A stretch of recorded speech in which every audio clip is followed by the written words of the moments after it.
you want to get to know me a little bit better? Well, stay tuned and I'm going to be answering some of your questions.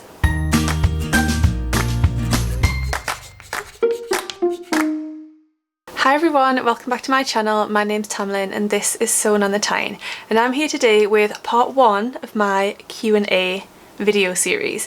I say part 1 because I've had quite a lot of questions and I want to split it up into a few different videos. I think it'll just work better if I take a selection of questions and answer a few each time. So we'll maybe end up with 3 or 4 videos by the end, but I think it'll just work a little bit better and save you from getting bored of watching me too much. So I've got some of the questions here that people asked on my YouTube community tab. If I don't answer your question today, please don't worry, I will answer everybody's questions over the course of these videos, but I'm just going to start with a few and pick out them. I haven't planned this in advance, I haven't made notes, which I really should have done, but let's just see if we can do this. If you're wondering, I'm wearing the Tilly and the Buttons Lyra shirt dress, and this beautiful viscose is from First for Fabrics. So the first question from Jerry Atreek on YouTube. Have you ever self-drafted a pattern before, and if yes, what was the garment? Would you or have you ever considered drafting your own pattern blocks or slopers? So no, I've never self-drafted a pattern. Have I? No, I haven't. I was going to say the frugal frock dress that I made recently, but I was following instructions from somebody else's tutorial, so it wasn't self-drafted. So no, I haven't ever self-drafted a garment. To be honest, I don't really have the desire to. I feel like, for me, I'm really happy with the sewing patterns that I can buy. I don't tend to get an image in my head of something that I'd really like to make and then think, oh, I'll take this aspect of this pattern and this aspect of this pattern and put them together and create a new garment. I tend to just see a sewing pattern that I fancy making and make it.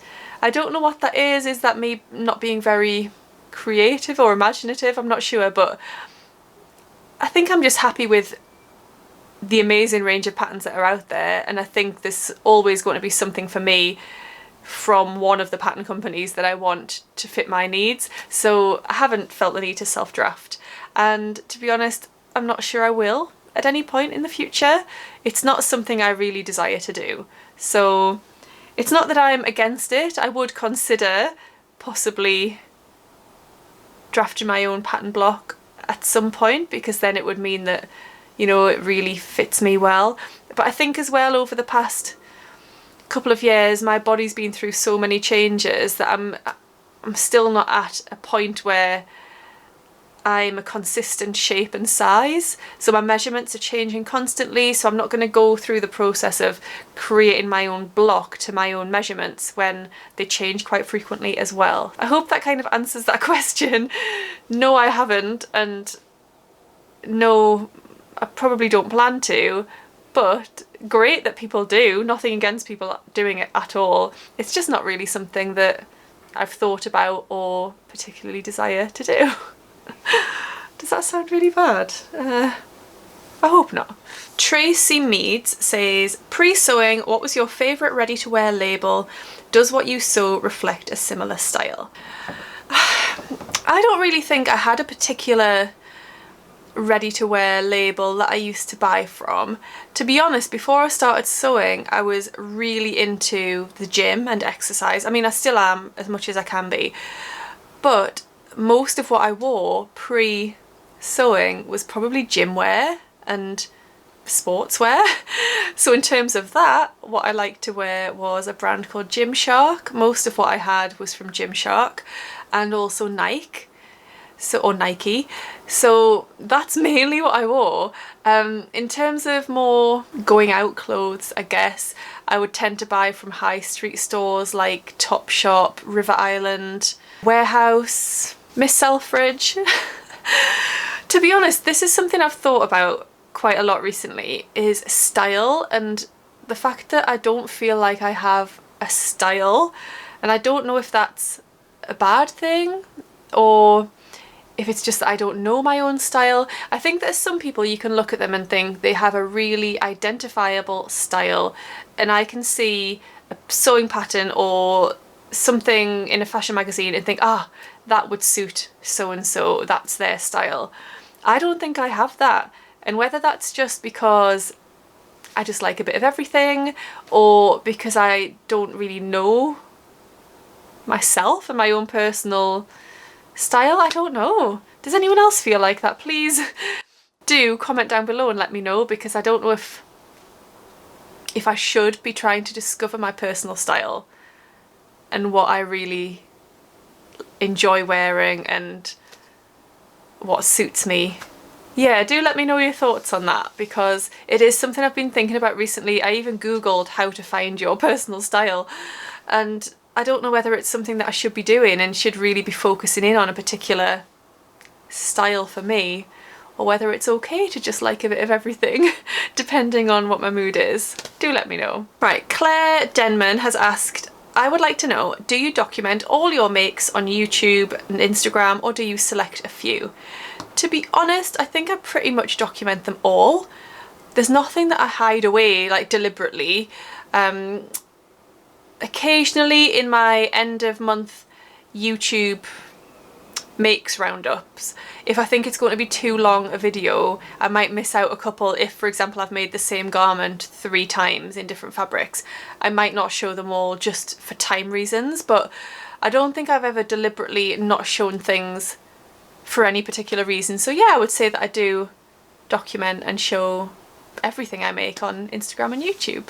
Claire also asks, do I have a work in progress pile, and if so, what does it look like? So, one moment.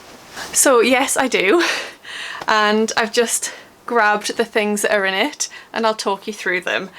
So I have a little trolley that I got from Hobbycraft. A lot of people have got it. It's just a little craft storage trolley, and in the bottom of that I've got these works in progress. Some of these have been there for a couple of years.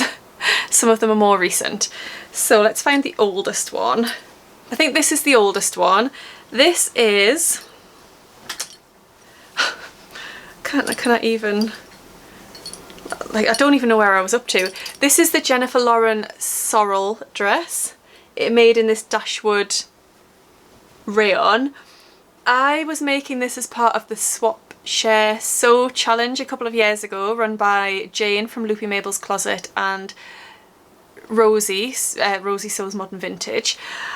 And I was partnered up with Helen, who is Stitch Rip Repeat on YouTube and Instagram, and she sent me some beautiful things to use, and I was really enjoying making this dress, and then I just never got round to finishing it, and then I got pregnant and just forgot about it, to be honest, and I knew it wasn't going to fit for a long time. So I should really go back to this because it is lovely. So looking at it, I've just attached the facing. I don't know why it's clipped all the way around the facing. I'm not sure why I've done that. I don't know if you meant to top stitch it or something, because I've clipped all, I seem to have clipped all the way around to attach the facing, but the facing's sewn on and everything. I need to get out the instructions and find out where I was up to. So anyway, that's the first one. I think that's been in there quite a while. Second one is this beautiful Paper Theory Olia shirt dress, made in this viscose linen slub fabric from Blackbird Fabrics, which is just gorgeous. It's going to look awful because it's been sort of folded up in a pile, but this, I think I'm up to buttonholes and buttons, and then it's done. Oh, and making the waist tie, which I don't have enough fabric for the waist tie. I need to piece some bits together to make a waist tie. But then that'll be done, so I really should get that sorted because I was really excited about that shirt dress. And the fabric was quite expensive and high quality fabric, so that's my next work in progress. No reason why I didn't finish it. I think maybe when we get to... Oh, and I need to hem the bottom, obviously. When we get to a step that's maybe a bit more involved, like buttons and buttonholes, if we're not in the mood to do it there and then, it gets to put to one side. Sometimes it never gets pulled out again. So that's my next one.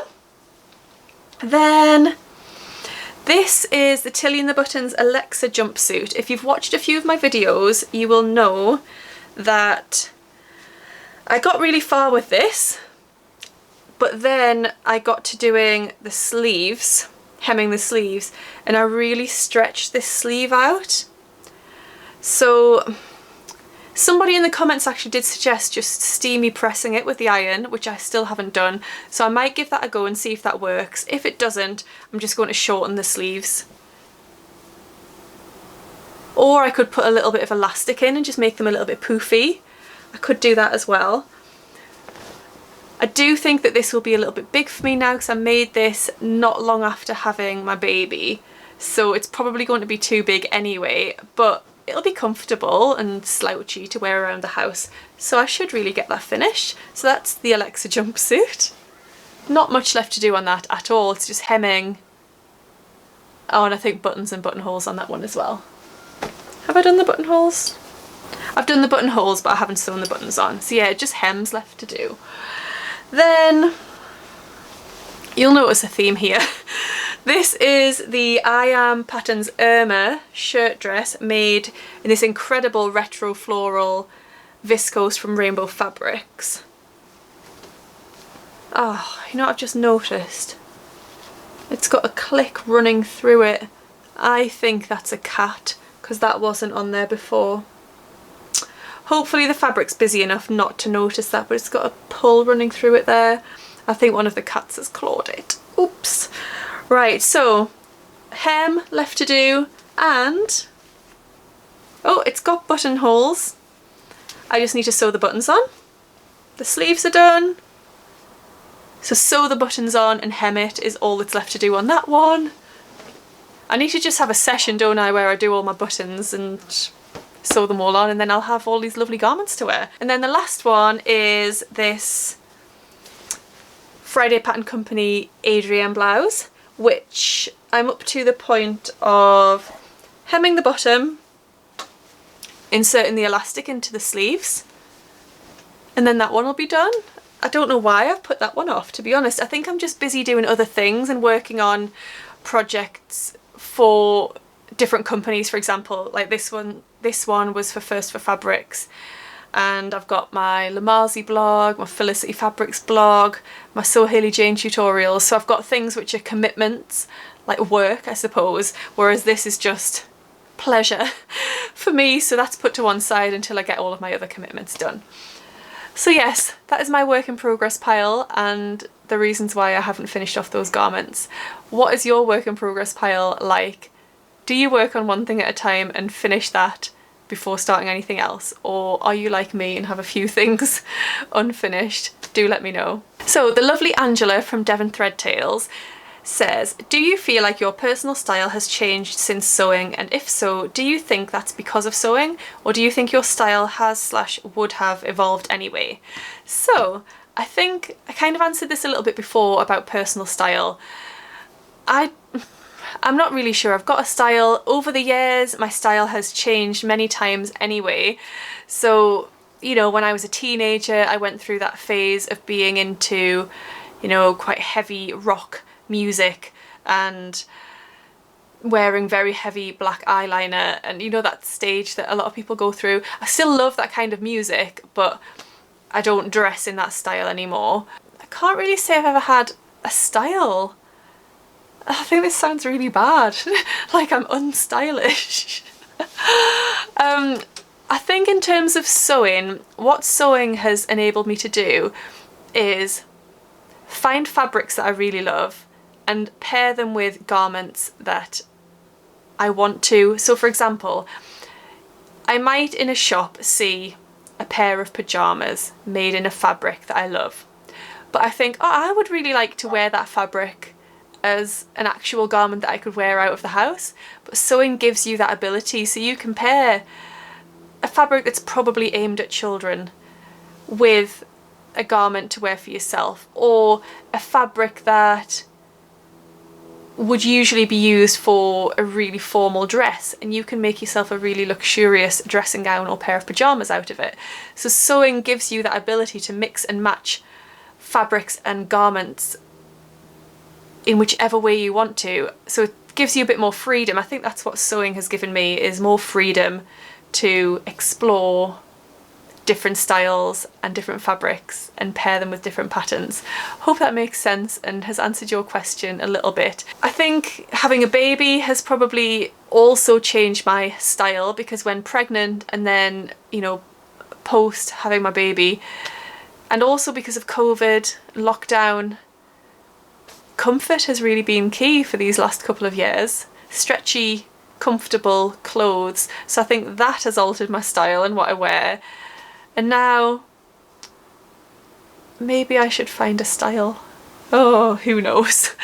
Anyway, Angela, thank you for that question. I hope that's kind of answered it. I really don't know if it has, but thank you. Right, let's find a couple more questions and then I'll leave it there for today.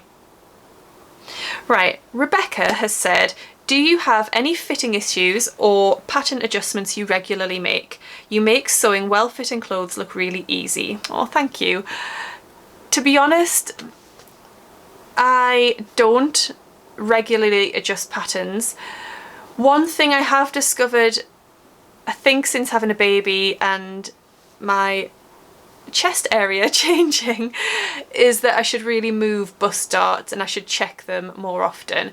So I've made this Lyra dress and the bust dart is pointing up here and the apex of my bust is down here. So really I should have altered this before making it. I am going to alter it before I make a second version, but I don't really make toiles of garments. I just like to get straight on and make the real thing. But actually most of what I have made in the last couple of years has been made out of knit fabrics, which are really forgiving in terms of fit, so I haven't had to think about fit issues, and that might be why it looks like I make well-fitting garments. It's because most of what I make is made in stretchy fabric, which is so much more forgiving, and it might have like a big waist tie like the Kilo wrap dress by Named, and you create the shape by just wrapping that waist tie around. Any other fit issues really aren't going to be particularly noticeable. So no, I don't have regular adjustments. The only adjustment I would say that I often make pre-cutting a pattern is to grade from one size at the bust and waist to a larger hip size, because my hip size needs that extra room. I've got, you know, quite curvy hip and bum area. So I often, for example with Friday Pattern Company patterns, I'll go from a large waist, bust and waist, to an extra large at the hip, but that's just a case of drawing a line from one size out to the other, so it's not really a difficult adjustment, but that is one thing that I do tend to do. Also, she asked, will I continue my sewing meetups at First for Fabrics once lockdown is over? I would absolutely love to. I really enjoyed running my sewing meetups. So if you don't know, First for Fabrics is my local fabric shop. Pre-COVID, I used to run a monthly social where people would come along and sew their own things on their sewing machines, but we'd be in the same room chatting, we'd help each other, inspire each other. It was just really lovely. And I really miss them. I've missed doing those so much. So as soon as we're allowed to, we will. But obviously First for Fabrics have rules that they have to follow. We need to keep everybody safe. So once restrictions aren't in place anymore, hopefully we might be able to think about doing them again. Or I could even look at doing them in a different venue if it wouldn't be possible at First for Fabrics, because the room we were in was quite small and social distancing would be quite difficult. So we'll just have to wait and see, but yes, as soon as I can, I really would love to do those again. Right, I'm going to choose a couple of personal ones to finish off with today, and then we'll come back to some more questions in the next video. So, Melanie Frank asks, how did you and Sam meet? So, Sam and I met about 12 years ago at a music festival. So it's a music festival that I've been going to since I was a baby, and I used to go with my mum and dad. Then it got to the point where they no longer wanted to travel down for this music festival. It's in Oxfordshire. And I continued to go with a friend of mine. So my lifelong best friend used to live in Newcastle, moved down to Oxfordshire.